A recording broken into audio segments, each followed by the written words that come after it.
Domelo, bonsoir. Bonsoir. Vous avez à côté de vous M. Herman Aboua, en face de vous M. Marius Komoé et Daouda Koulibaly. Donc nous sommes là pour avoir meilleure compréhension sur les raisons profondes de votre candidature et puis on appréciera avec vous donc la réaction de votre parti, le PPACI, qui dit prendre acte de cette décision personnelle et souhaite un bon vent à cet ancien collaborateur du président Laurent Gbagbo.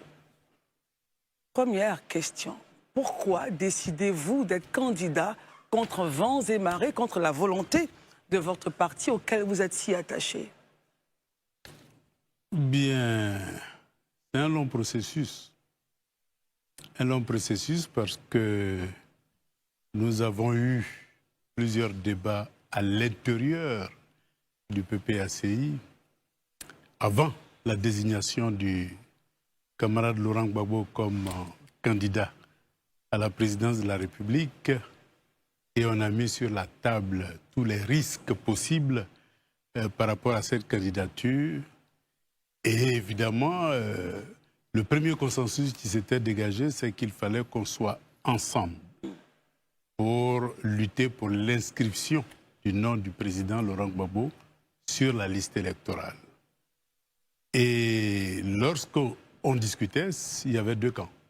Ceux qui voulaient qu'on prenne les précautions nécessaires qui fassent partie des résolutions de la Convention pour qu'on n'ait pas à revenir devant la Convention au cas où le camarade président Laurent Gbagbo n'est pas retenu sur la liste électorale.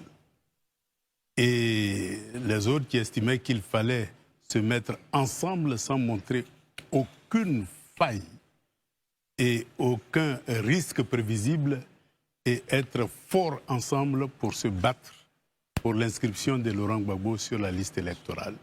C'est ce que nous avons fait. Et donc j'ai dû faire une déclaration quand on arrivait à un consensus pour inviter tous les militants du PPACI à aller porter Laurent Gbagbo comme candidat à la présidence de la République, étant entendu qu'on devait tous se battre pour que son nom soit sur la liste définitive. On s'est battu. J'étais évidemment dans tous les coins et recoins du pays et hors du pays, dans toutes les démarches diplomatiques nécessaires pour que la balance penche de notre côté et que le président soit inscrit sur la liste électorale. Malheureusement, la liste provisoire est sortie, son nom n'est pas apparu. On espérait que l'Union africaine, qui nous avait fait un clin d'œil, allait rebondir pour qu'on ait un levier diplomatique et politique pour l'inscription de la Cour africaine des droits de l'homme, qui est rattachée à l'Union africaine, donc évidemment. Et donc ce levier diplomatique qui devait nous permettre d'avoir une solution politique a fait défaut. Et donc on s'est retrouvé devant le fait accompli. Le président Laurent Gbagbo n'est pas sur la liste définitive.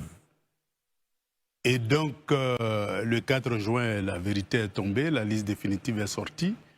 Et évidemment, on avait comme fenêtre de négociation et de discussion le 4 juin jusqu'à ce que les parrainages commencent. Et c'est dans cette fenêtre de discussion que j'ai proposé comme précaution à prendre pendant que nous continuons la lutte, puisque la fenêtre diplomatique, bien sûr, est fermée. On peut toujours exercer une pression assez forte à l'intérieur pour que le nom de Laurent Gbagbo soit sur la liste électorale. Donc une bataille démocratique en bonne et due forme. Une bataille, comme toute bataille, on peut gagner comme la perdre. Mais le meilleur comportement qu'on puisse avoir, c'est de dire que, écoutez, on va faire une bataille. Si on gagne, tout le monde applaudit. Si on perd, qu'est-ce qu'on fait? Est-ce qu'on retombe dans une politique de la chaise vide qui en 2020 a été utilisée, mais qui n'a pas enlevé le régime actuel du pouvoir? Et bien, si nous répétons cette expérience-là, il est bien évident qu'on n'a pas de levier en cas d'échec de changer de régime, donc de passer à l'alternance. Et donc, face à ça, la proposition que j'avais faite, c'est qu'on ait des candidats de précaution qui préparent leur dossier et qui passent le filtre du Conseil constitutionnel. Et évidemment, si on gagne la bataille démocratique, ces précautions ne sont plus des candidatures de précaution, Mais si on perd la bataille démocratique, eh bien les candidatures de précaution qui vont passer le filtre du Conseil constitutionnel se présentent devant la Convention qui a désigné Laurent Gbagbo, parallélisme des formes, que cette Convention-là désigne celui qui va représenter le PPACI aux élections de 2025. Voilà la discussion qui était en cours et puis il y a eu fuite. Évidemment, vous savez, en démocratie... Qui a fait fuiter, justement? Allez-y demander à celui qui a fait fuiter. Certains estiment que ce sont vos services, peut-être, qui ont fait fuiter. Vous savez, moi aussi, je les accuse. Donc, on peut partir d'accusation en accusation. Là n'est pas le problème. Le fait, c'est qu'il y a eu fuite. À qui profite la fuite? Est-ce moi qui attendais que le débat continue jusqu'au bout? Ou ceux qui ne voulaient pas du tout qu'on pose cette question et qu'on n'en débatte plus, et donc qui faisaient barrage à la poursuite de la discussion interne? Très bien. Voilà le problème. Daouda? Monsieur Awa Domelo, moi j'ai juste une question d'abord de précision, après je vais poser ma question, c'est que j'ai suivi votre interview, j'y étais pas à la maison de la presse, mais je l'ai suivi en ligne. J'imagine. De bout en bout. Vous dites que vous êtes tout candidat à l'élection présidentielle, mais vous êtes toujours Gbagbo Laurent. Est-ce qu'en l'état actuel des choses, parce que la question de ma consoeur m'a un peu perturbé, quand elle a demandé comment elle vous appelle, monsieur Awa Domelo, vice-président. En l'état actuel des choses, est-ce que vous êtes toujours membre de la direction du PPACI? Allez-y, vous posez la question. Le problème d'être membre ou ne pas être membre, en politique, c'est pas ça qui est le problème. Moi, je suis Laurent Gbagbo. Quand je dis je suis Laurent Gbagbo, c'est pas sa personne, puisque évidemment, on a dit les mêmes parents, ni les mêmes âges, ni les mêmes... je suis pour l'idéologie que nous avons concoctée ensemble et qui a servi de lien entre lui et moi depuis qu'on s'est connus dans les années 1983. Et donc ce lien-là fait de nous, et comme c'est lui qui a porté devant l'opinion publique, je vais dire, cette vision, cette idéologie, il est bien évident qu'il porte toujours la casquette, mais il est bien évident qu'il y a eu des lieutenants autour de lui qui ont incarné progressivement cette vision en apprenant tout simplement auprès de lui, en tirant les leçons de la lutte démocratique. Permettez-moi de vous arrêter un temps soit peu, parce que selon les informations que j'ai en ma possession, je ne sais pas si c'est votre chef de cabinet ou directeur de cabinet, sûrement qu'il est dans le public, qui s'appelle Mathieu Ngata, aurait reçu un courrier où on vous relève de votre fonction de vice-président. Est-ce que vous avez à dire sur cette information? Vous la confirmez ou l'infirmez? Pour moi, c'est pas que ça soit infirmé ou confirmé, ça c'est pas l'essentiel. Mais l'avez-vous reçu ce courrier? Pas encore.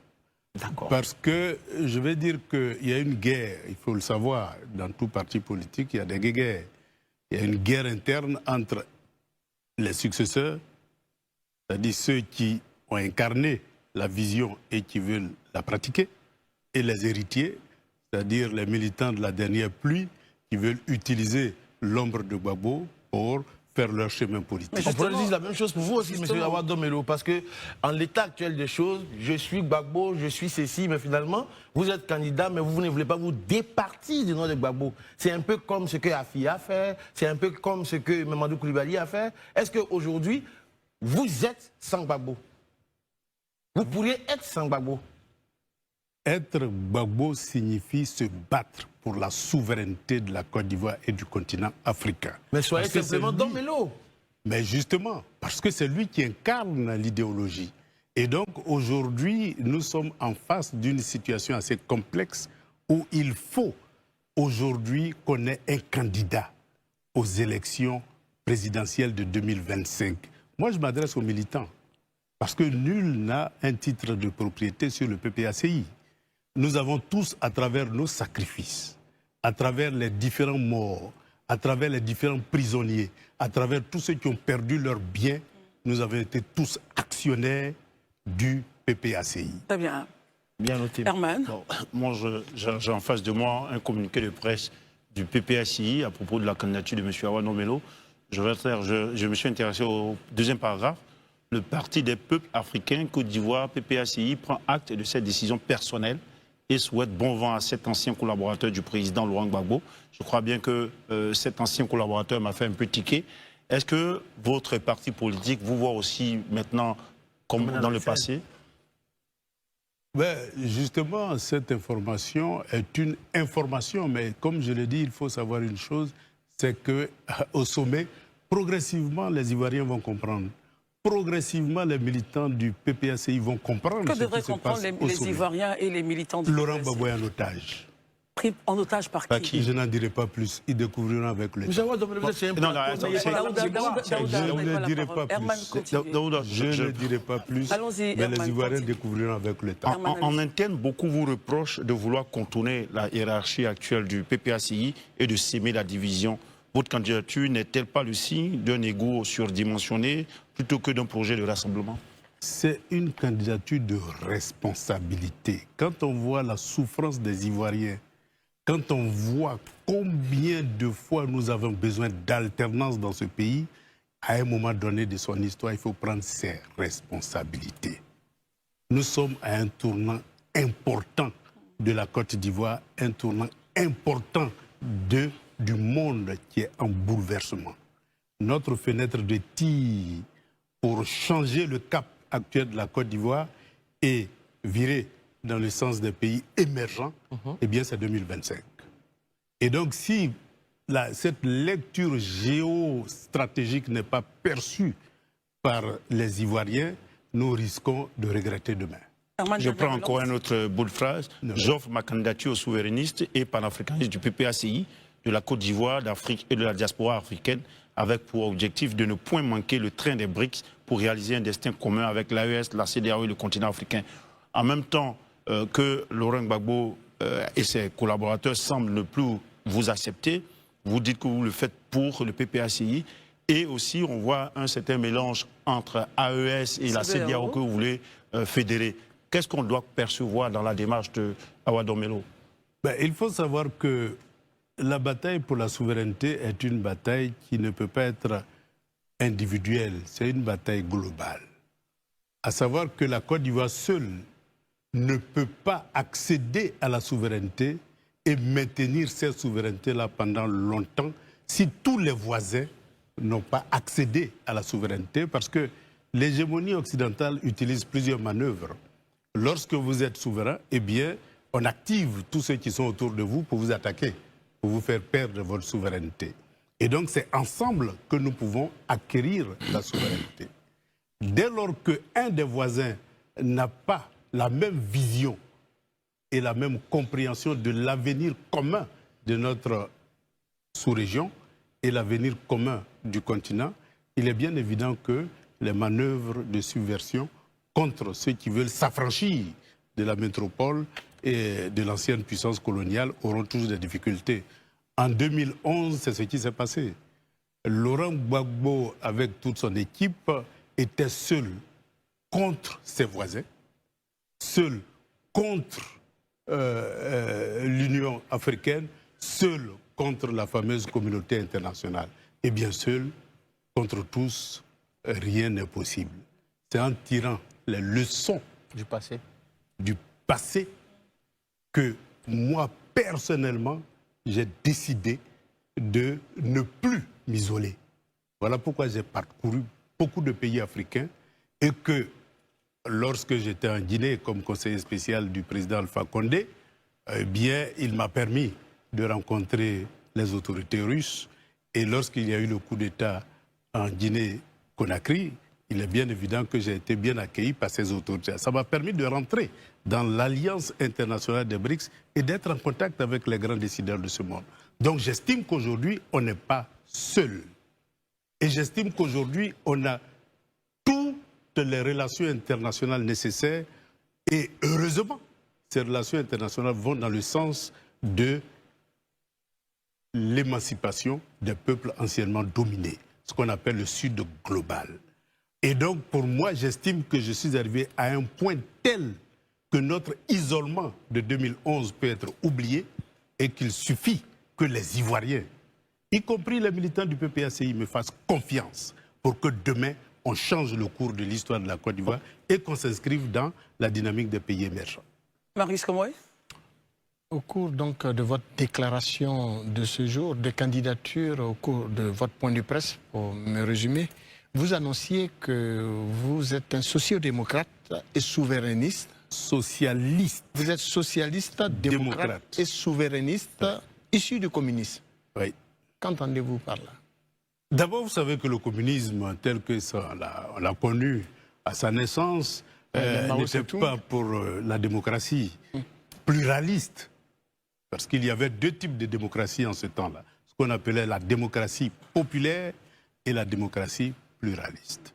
Et donc, les communistes étaient pour une démocratie populaire. Évidemment, qui ne reconnaissaient pas les partis, et parce qu'ils estimaient que le seul parti qui vaille la peine, c'est le Parti communiste.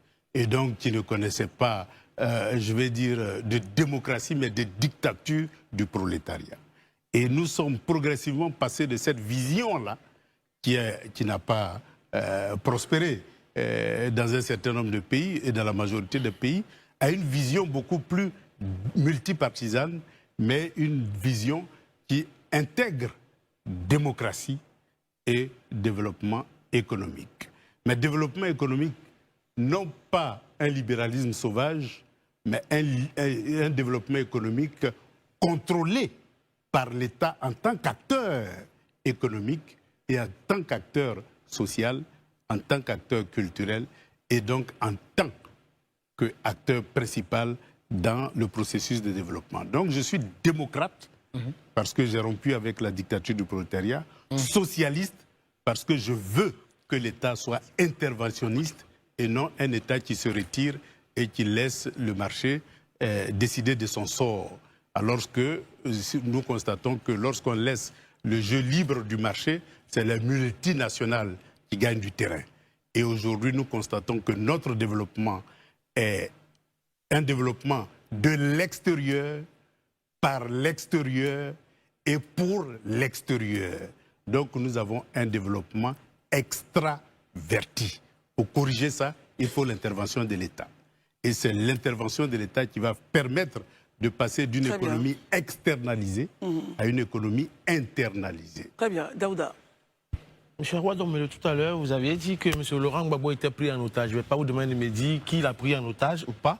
Mais est-ce que cela voudrait dire confirmer ce qui s'est dit, que vous seriez en accord ou bien il y a eu un deal entre vous et M. Laurent Gbagbo pour votre candidature?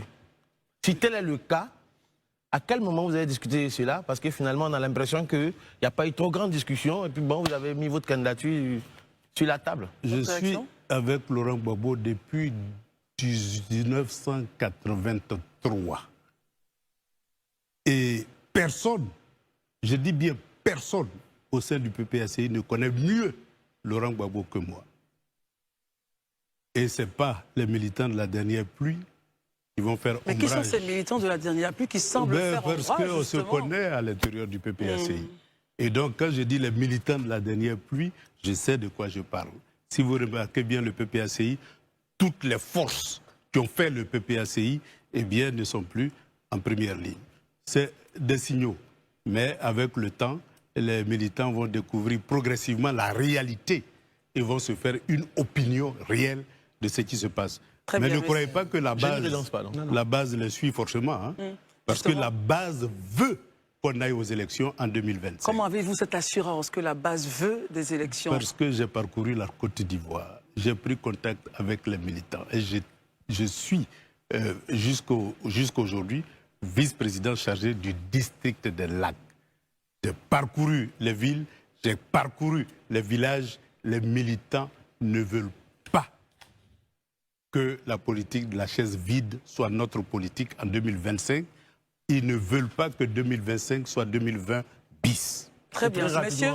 Relance rapidement Daouda et on termine. Il y a une dernière relance parce que vous aviez dit les choses avant. Et moi, j'aimerais juste qu'on clarifie les choses. Oui. Vous avez dit que la Côte d'Ivoire a besoin d'une alternance. Or, dans votre démarche aujourd'hui, j'ai comme l'impression que vous dites insidieusement Gbagbo est un frein pour l'alternance, pour cette alternance-là. Parce que avoir votre candidature, il ne veut pas de cela. Non, c'est le pouvoir qui est un frein pour l'alternance. Parce que c'est le pouvoir qui ne veut pas que Laurent Gbagbo figure sur la liste électorale. Mais là même, M. Laurent Gbagbo ne veut même pas que vous soyez candidat. Donc lui aussi, c'est un frein pour l'alternance. Laurent Gbagbo n'a rien dit. Comment? Monsieur Domelo, soyez un peu courageux. J'ai l'impression que vous manquez un peu de courage. Non, je suis dans un On va laisser processus de s'exprimer. discussion et je sais à quel niveau de discussion se trouve et je sais quels sont les barrages qui s'opposent à cette discussion-là et les manipulations qui se font pour que les héritiers aient le dessus et aient raison de moi. Mais moi, je ne suis pas un militant de la dernière pluie. Je suis un militant de la première pluie. Vous insistez bien Et sur donc, ce mot-là. quand je Merci, suis Daouda. d'accord, je dis oui. Quand je ne suis pas d'accord, je dis non. Et jusque-là, les discussions qu'il y a eu en interne, eh bien, avec des commissions, avec celui-ci, avec celui-là, pour préparer la discussion finale, les arguments ne vont pas du tout. Votre candidature, vous l'avez Daouda, discutée on avec qui? termine, hein, Monsieur Daouda, s'il vous plaît. Domelo. Vous n'êtes pas le Ne seul. rentrons pas dans les détails, je ne vais pas mettre sur la table publique maintenant les discussions internes. J'ai dit que le processus a démarré et personnellement, je suis allé rencontrer Laurent Gbagbo à son domicile. On n'a pas pu discuter parce qu'il a voulu qu'une commission se mette en place pour mener cette discussion et cette commission n'a pas eu l'obligation de rendre compte à Laurent Gbagbo quand il y a eu fuite. Bon, Awa Domelo, Donc pour moi, j'estime que la discussion n'est pas épuisée. Parce que j'ai vu dans cette note-là, qui est apparue là, communiqué? des dérives autoritaires du régime en place. Le PPACI, voilà, je lis, le PPACI donc demeure quant à lui fidèle à sa ligne politique et à son combat, celui d'un engagement résolu pour une Côte d'Ivoire souveraine, unie et démocratique. Il réaffirme son opposition totale et non négociable à la dérive autoritaire incarnée par la candidature illégitime à un 4e mandat de Alors vous M. voyez Alassane qu'on Ouattara. voit la paille qui se trouve dans l'œil du voisin, mais on oublie de regarder la poutre. Comment on peut appeler ce comportement si le débat interne n'est pas épuisé, que d'une manière autoritaire, on met fin à un processus qui a été initié. Donc Gbagbo est un frein pour l'alternance. Daouda, s'il vous plaît, non, s'il vous plaît. non, je n'ai pas dit ça. J'ai dit que le processus interne a été initié, mais ce processus-là, si nous restons dans le cadre des valeurs démocratiques, eh bien, comme nos statuts le conseillent, toute politique doit faire l'objet d'un large débat démocratique. Sinon, c'est une dérive autoritaire et je dirais une dérive au niveau de fonctionnement de l'appareil exécutif. Herman, Awa Domelo, quelle est la différence finalement? Quelle serait la différence entre le programme, le vôtre, de société, et celui finalement de Laurent Gbagbo, si lui aussi il est retenu? Et puis pour savoir, vous êtes devenu président, on s'imagine que ça va bien se passer.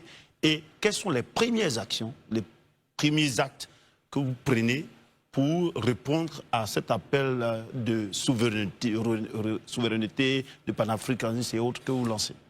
En 2011, disons quand on a pris le pouvoir en 2000, notre objectif c'était de construire une souveraineté. Et cette souveraineté, 2 ans après notre accession au pouvoir, a été attaquée par... Au début, on a pensé que c'était uniquement des rebelles, mais au fur et à mesure, on a vu que derrière, c'était l'ancienne puissance coloniale qui, évidemment, a utilisé toute sa puissance militaire et diplomatique pour nous dégager. Donc, pour nous, et quand je dis puissance militaire, on a vu que le dénouement de la crise, c'était l'armée française qui était en première ligne.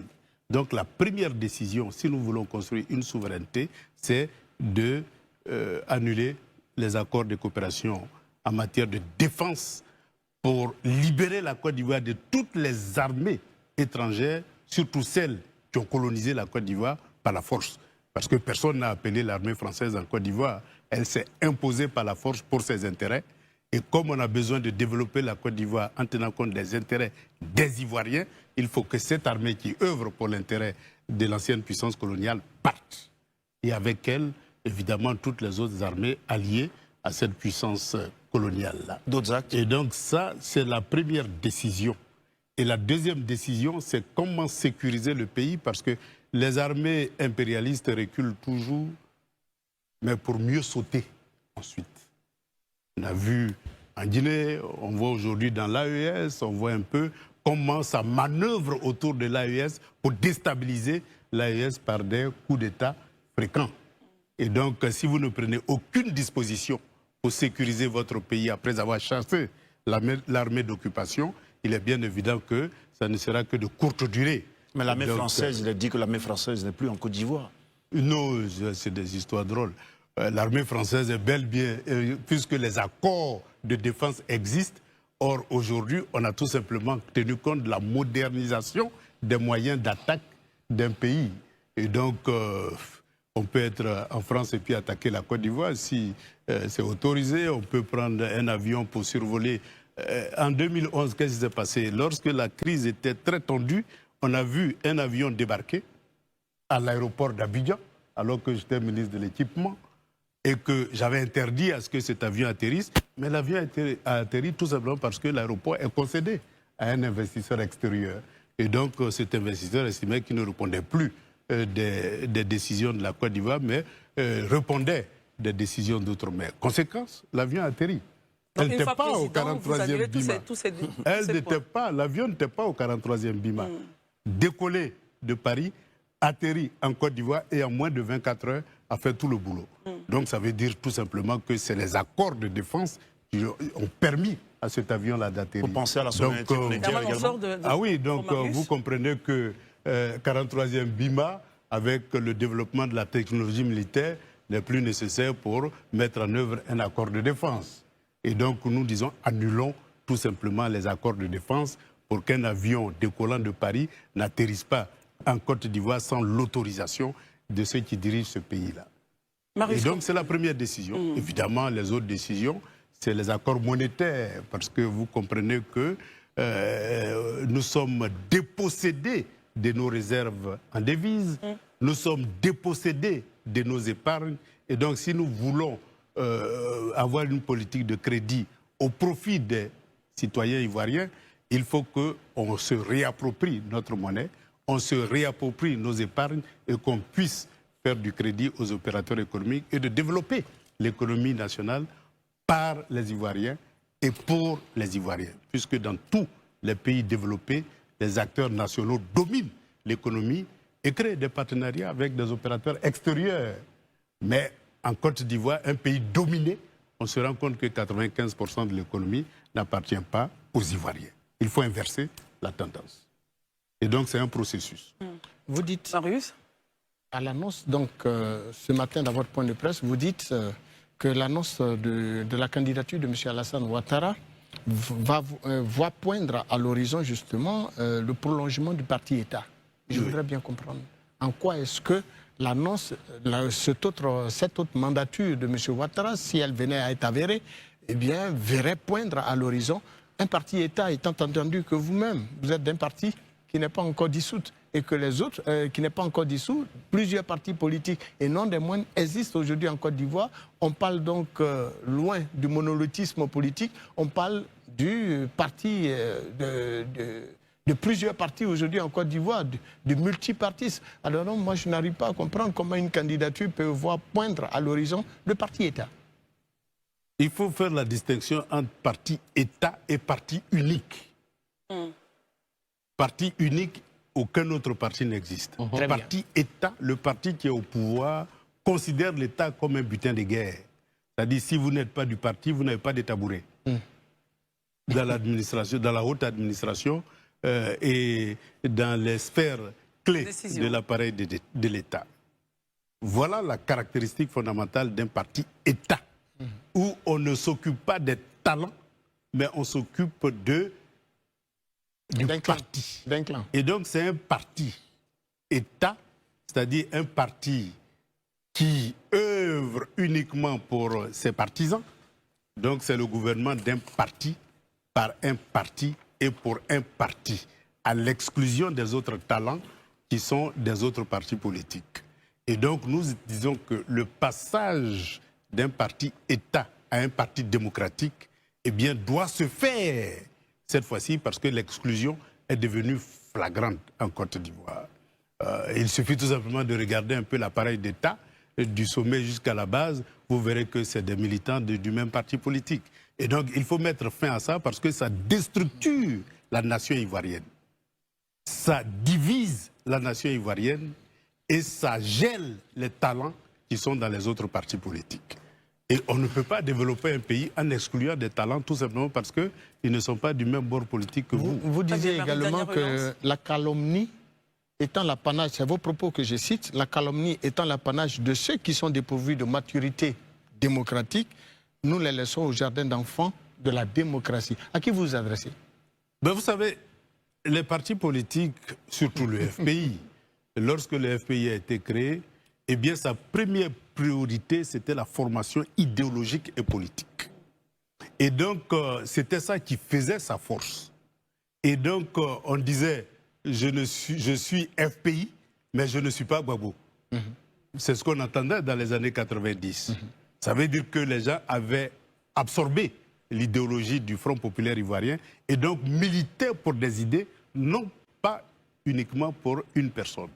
Mais lorsque la formation idéologique s'est éclipsée, aussi bien au FPI que pratiquement dans tous les autres partis politiques, eh bien, il y a eu une succession de militants qui n'avaient plus accès à la formation idéologique. Et donc, nous sommes passés des partis démocratiques fondés sur des idéologies, et l'idéologie a laissé la place à l'idolâtrie. Et dans tous les partis politiques. On aimerait bien comprendre cette phrase, monsieur Oui. Awa-Dombelo. L'idéologie a laissé place à l'idolâtrie. S'il vous plaît, messieurs, on va l'écouter. C'est vrai que c'est ça. Mais c'est inquiétant d'entendre cette phrase-là.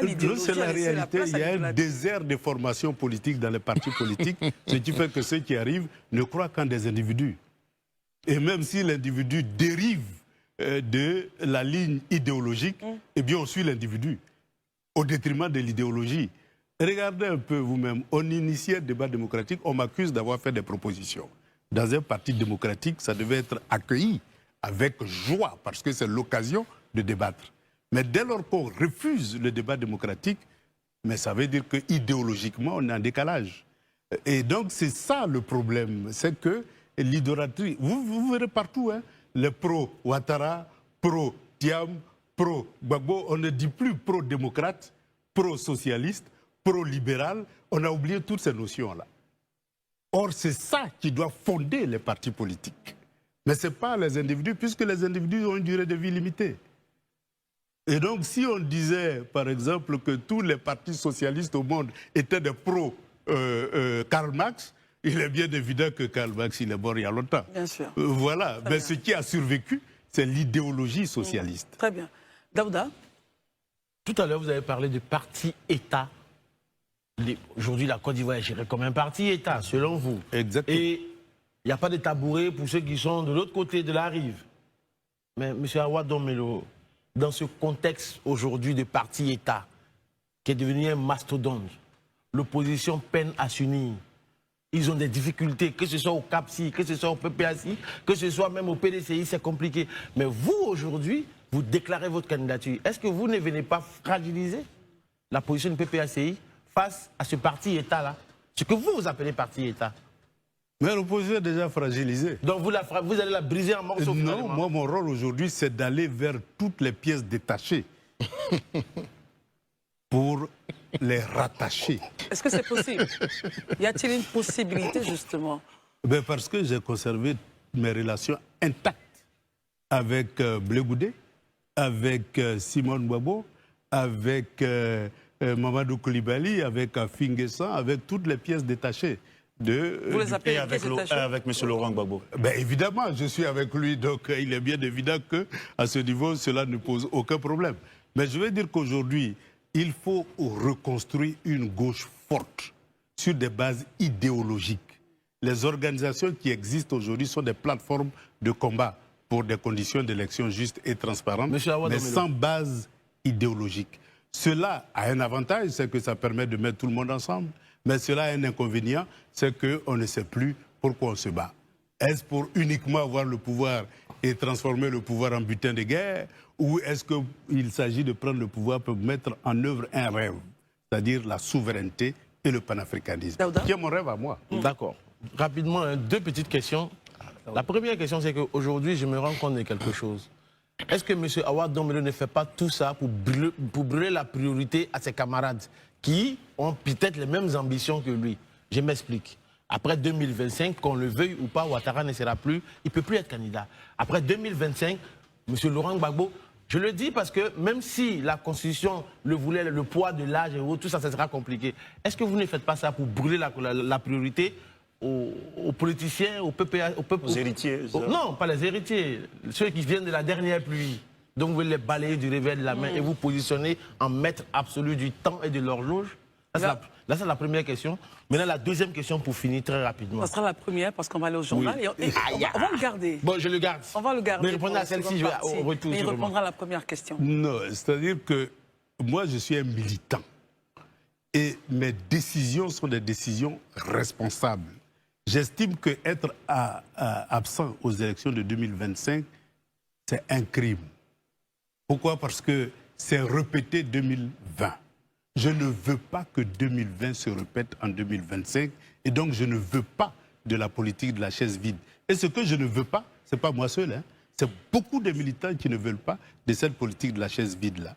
Donc les militants veulent qu'on ait un candidat aux élections de 2025 qui puisse permettre à la Côte d'Ivoire d'aller vers une alternance pour construire une alternative politique à celle que nous vivons aujourd'hui. Et donc voilà pourquoi je me suis décidé. Mais si mes propositions avaient été acceptées, j'avais proposé 2 ou 3 candidats. Je pouvais même ne pas être dedans. Puisque moi je suis préoccupé ailleurs, à l'international, pour des activités qui me conviennent parfaitement. Parce que c'est dans la droite ligne de mes convictions. Je conseille plusieurs chefs d'État africains dans le sens de la souveraineté. Donc moi j'ai déjà mon boulot, mais je veux que la Côte d'Ivoire puisse accéder à cette souveraineté-là. Non mais vous faites comme le Formé Magnan, qui ne mange pas de cola mais qui est sur le colatier finalement.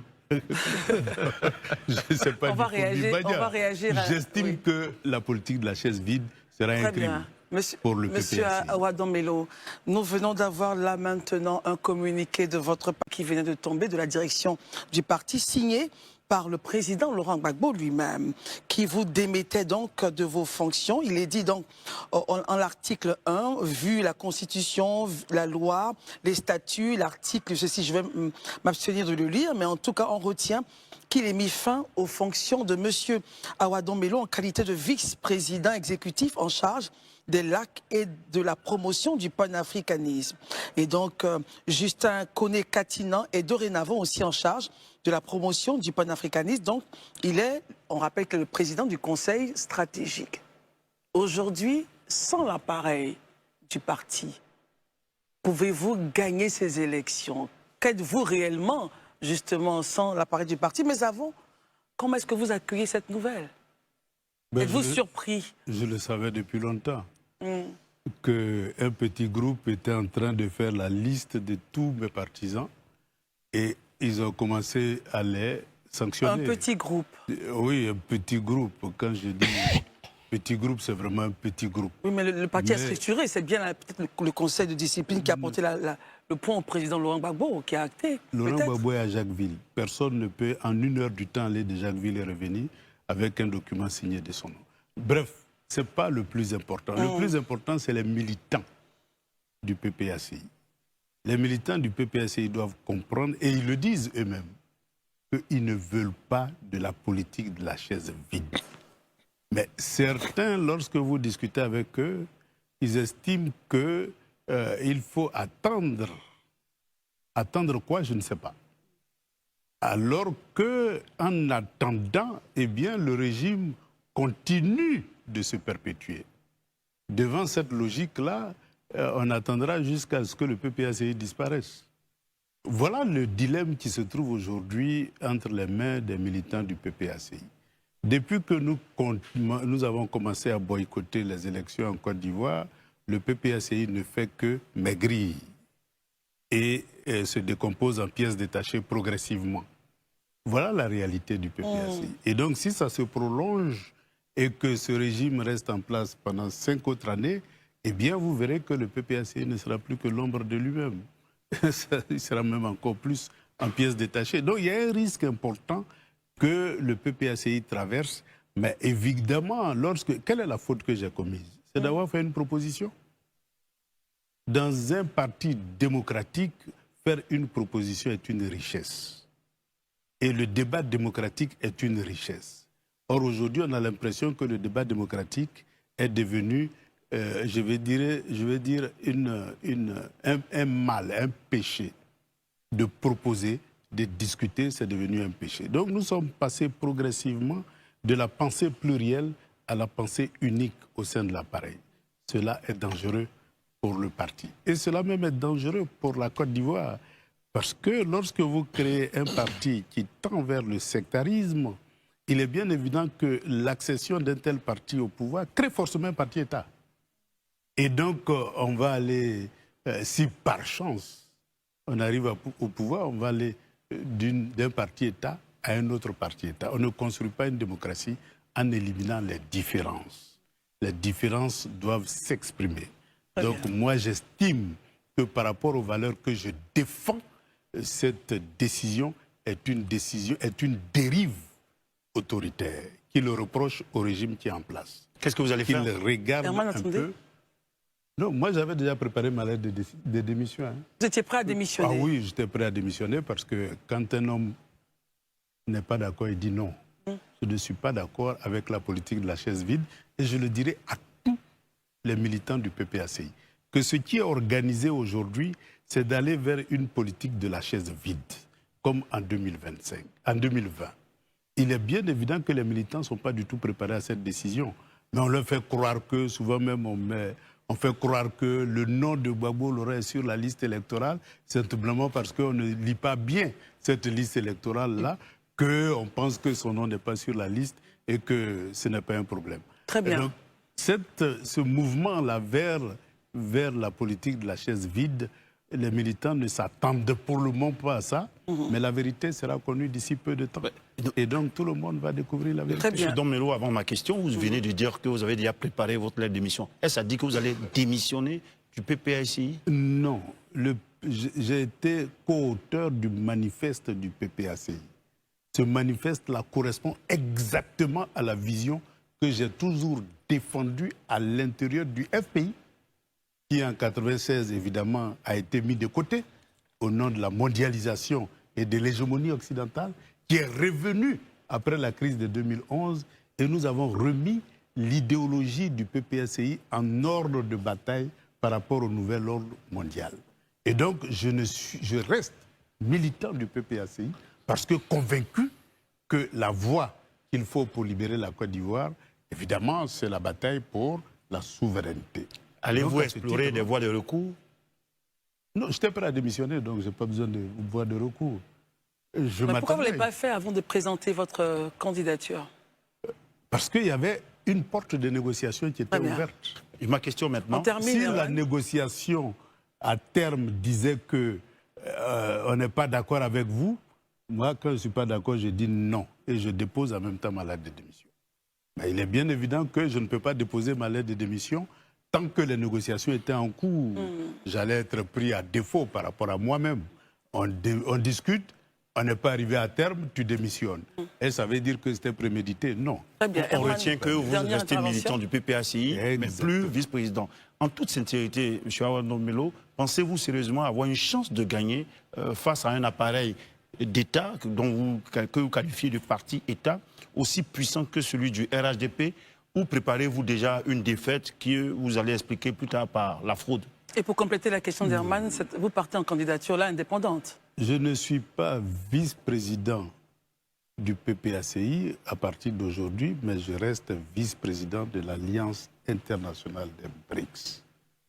Et justement, lorsque j'avais mûri ma décision de déposer ma candidature, ils ne m'ont pas sanctionné pour ça.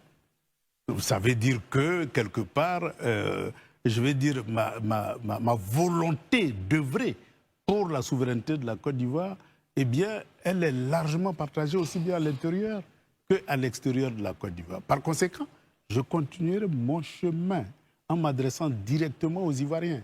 Parce que nous avons 8 700 000 électeurs en Côte d'Ivoire. Le PPACI, c'est 600 000 militants. Évidemment, à l'intérieur du PPACI, ils ne sont pas tous pour la politique de la chaise vide. Hein. Ils veulent aller aux élections. Il me revient à moi de me rapprocher de tous les autres partis de gauche pour qu'ensemble, on puisse réfléchir sur l'avenir de la Côte d'Ivoire.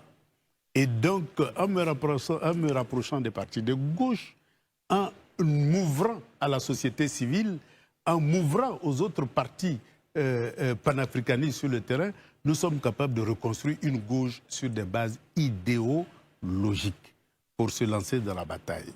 Et si nous avons un discours clair, cohérent, en phase avec l'aspiration du peuple de Côte d'Ivoire, nous sommes convaincus d'une chose, le peuple nous suivra. Très bien. Marius, non, vous n'avez pas la parole. Déterminé. Daouda? Monsieur Awa Ndombélé, vous avez dit tout à l'heure que vous étiez prêt à démissionner. Moi, je ne suis pas d'accord avec vous. Vous savez pourquoi je ne suis pas d'accord avec vous? Parce que dès l'entame de l'émission, je vous ai posé cette question concernant ce courrier. Vous avez donné l'impression de ne pas être au courant de quoi que ce soit.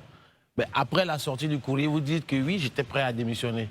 Est-ce que ce n'est pas une fuite en avant? Non, ce n'est pas une fuite en avant, c'est un processus. Vous savez, en 1996, lorsqu'il y a eu l'alliance FPI-RDR, dont j'étais absolument contre, j'ai démissionné. Parce que quand un homme n'est pas d'accord, il dit non, tout simplement. Moi, je suis un homme de conviction. Je ne suis pas un homme de complaisance ou qui cherche des postes. Voilà. Et quand j'ai démissionné, je suis resté militant de base jusqu'à ce qu'on reformule le programme du PPACI sur les bases des convictions auxquelles je croyais. À l'époque, c'est à ce titre-là seulement que j'ai accepté d'être membre de la direction. D'accord. Et ça m'amène à ma deuxième question qui est la suivante. Aujourd'hui, l'opposition demande un dialogue avec le parti au pouvoir. Avec ce que nous venons de voir aujourd'hui sur ce plateau. Vous venez d'être limogé en live. Ça, c'est une première. C'est exceptionnel pour moi qu'un vice-président soit limogé en live pendant qu'on est à la télévision nationale. Et justement, il y a comme en fait au sein du PPACI le manque de dialogue. Est-ce que vous pensez que le PPACI, votre parti, que vous chérissez tant, a-t-il le droit de s'arroger le pouvoir de discuter avec le gouvernement et dit non, on veut une discussion, pourtant en interne, on refuse de discuter avec Ndombélé? Mais vous relevez le paradoxe. Non, là, nous sommes arrivés à un stade important de la vie des partis. C'est-à-dire la démocratie interne à l'intérieur des partis est à construire autant que nous construisons la démocratie à l'échelle nationale. Parce qu'un parti non démocratique ne peut conduire un État vers la démocratie. Et donc, si nous voulons un État démocratique, nous devons commencer par démocratiser nos différents partis politiques, c'est-à-dire par accepter le débat démocratique interne, et le fameux « asseyons-nous et discutons » doit être d'abord interne avant de revendiquer à l'extérieur. Parce que dès lors qu'on constate qu'on demande à l'autre de s'asseoir pour discuter et qu'on refuse en son sein asseyons-nous et discutons, il y a un paradoxe. Et donc il faut construire la démocratie interne pendant que nous construisons la démocratie externe. Dernière relance, Daouda? La dernière relance, c'est justement concernant les BRICS, parce que vous êtes toujours vice-président des BRICS. Parce que j'ai entendu... L'Alliance des BRICS. Excusez la méprise. Ce que je veux savoir, parce que dans votre discours, vous avez un discours souverainiste. Et vous voulez qu'on s'ouvre aux BRICS, on s'ouvre à tout le monde finalement. Est-ce que ce n'est pas une façon de dire quittons un maître pour un autre maître? Permettez-moi de... Excusez ma candeur sur la question. Parce qu'aujourd'hui, nous sommes avec la France, on a le CFA, tout va bien, la Côte d'Ivoire est souveraine, elle décide de tout et de tout ce qu'elle veut. Mais vous estimez qu'on n'est pas souverain. Peut-être que nos souverainetés, on va la gagner avec les BRICS. Pourquoi pas la Russie? Non, il s'est dit que vous êtes l'homme de la Russie, quelque part. Allez-y. Non, les BRICS, c'est d'abord une idéologie.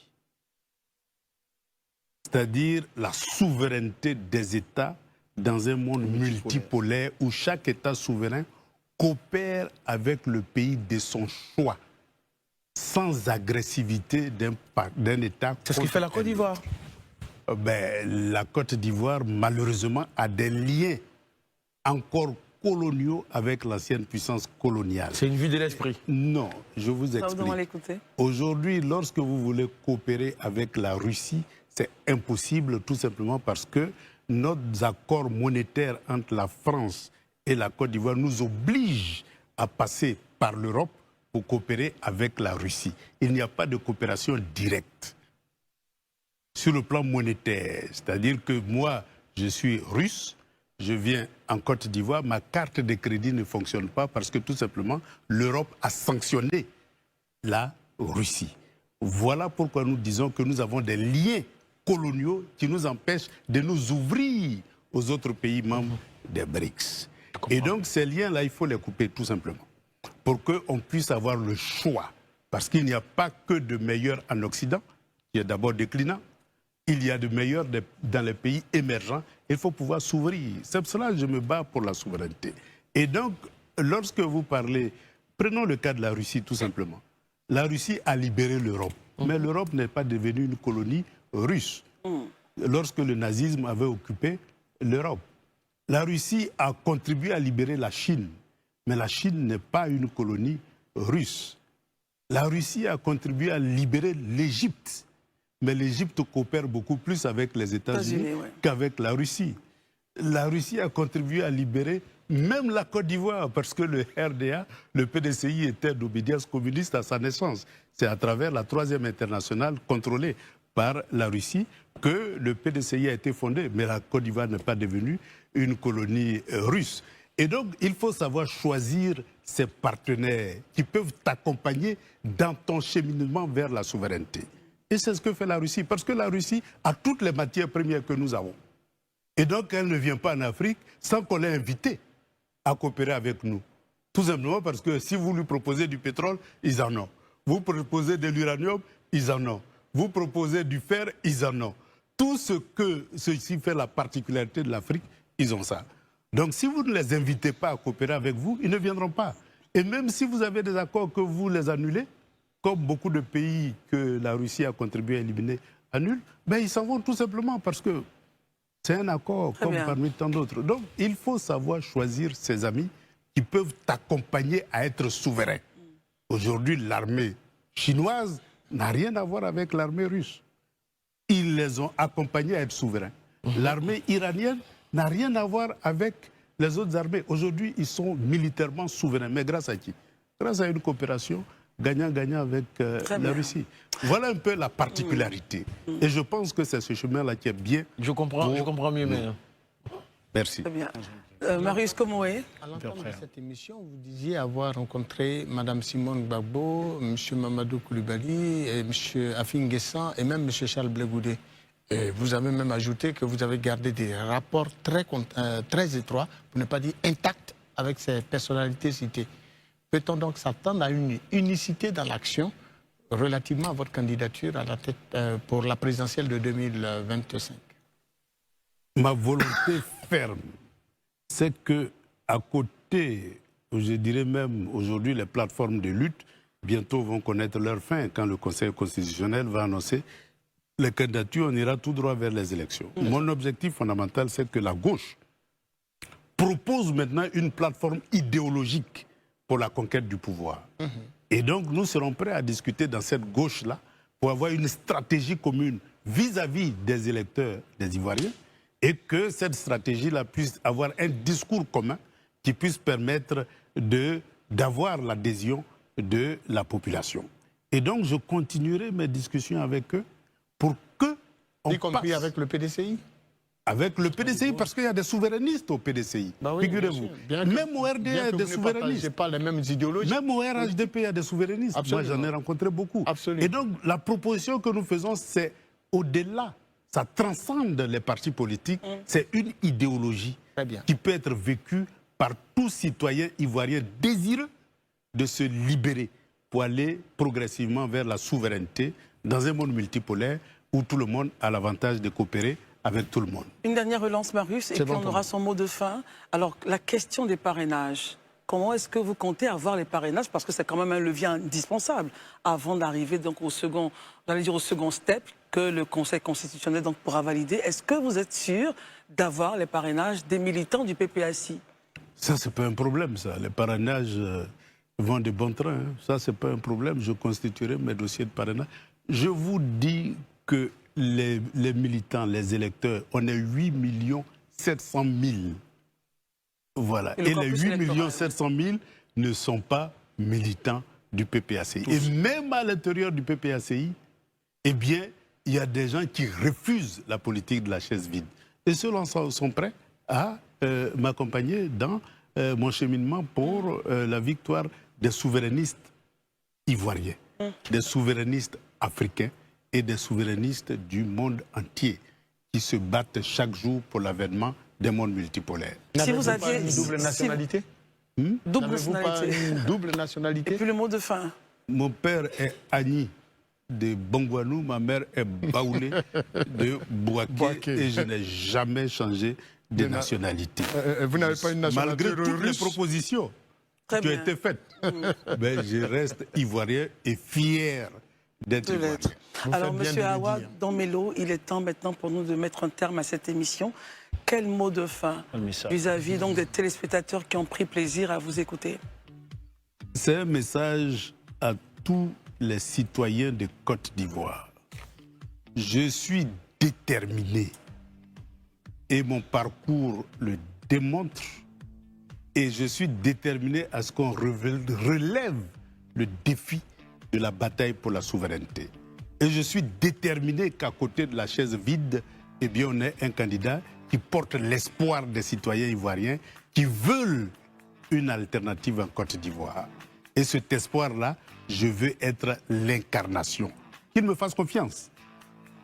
Parce que, si je le dis, j'ai la capacité, les moyens, la vision et la stature pour les conduire vers la victoire. Et donc, il est important que les citoyens sachent qu'ils ont quelqu'un qui est capable de les conduire. Et je ne le ferai pas seul. Ça sera toute une équipe de gauche, des leaders de gauche qui, ensemble, vont constituer une équipe. Parce qu'il n'y a qu'une équipe qui gagne. Merci d'être venu. Merci. Awa Domelo. J'allais dire, vous étiez donc vice-président du PPACI en charge du panafricanisme et du district des Lacs, vice-président de l'Alliance internationale des BRICS. Allons-nous donc vers une candidature forcément indépendante? C'est à cela qu'on va arriver, assurément, ADM. Mais la discussion interne, pour le moment, je dis bien pour le moment, parce que je dis, moi, mon canal de discussion n'est pas encore fermé. Très bien. Eh bien, je suppose que c'est des manœuvres d'un groupuscule et donc je continuerai ma discussion. Et donc, pour moi, ça reste ouvert. Je ne suis plus vice-président du PPACI, mais je reste vice-président de l'Alliance internationale des BRICS. Et militant actif du Et PPS. militant actif du PPACI. Et en même temps engagé dans une politique d'union de la gauche pour une alternative crédible en Côte d'Ivoire pour les élections de 2025. Et donc j'irai vers tous les partis de gauche, Très bien. j'irai vers tous les militants de la société civile, partisans du combat pour la souveraineté, pour qu'on constitue cette force-là qui est capable de gagner. Et je suis déterminé. Merci. PPACI, PDCI, RHDP. Il y a des souverainistes au Merci RHDP. beaucoup. J'en ai rencontré beaucoup. Merci, monsieur. donc, partout. Merci, monsieur Awa Il faut aller. Domelo. On a pris beaucoup de plaisir à vous recevoir sur ce plateau. Merci beaucoup. Pour avoir votre vision et surtout la compréhension qui motivait, les raisons qui motivaient votre candidature. Merci d'être venu. Merci. À très bientôt. Merci de nous avoir suivis, les amis Herman, Marius, Daouda. Merci. Merci à vous de nous avoir suivis. Les programmes continuent sur Live TV. Bonsoir. Merci.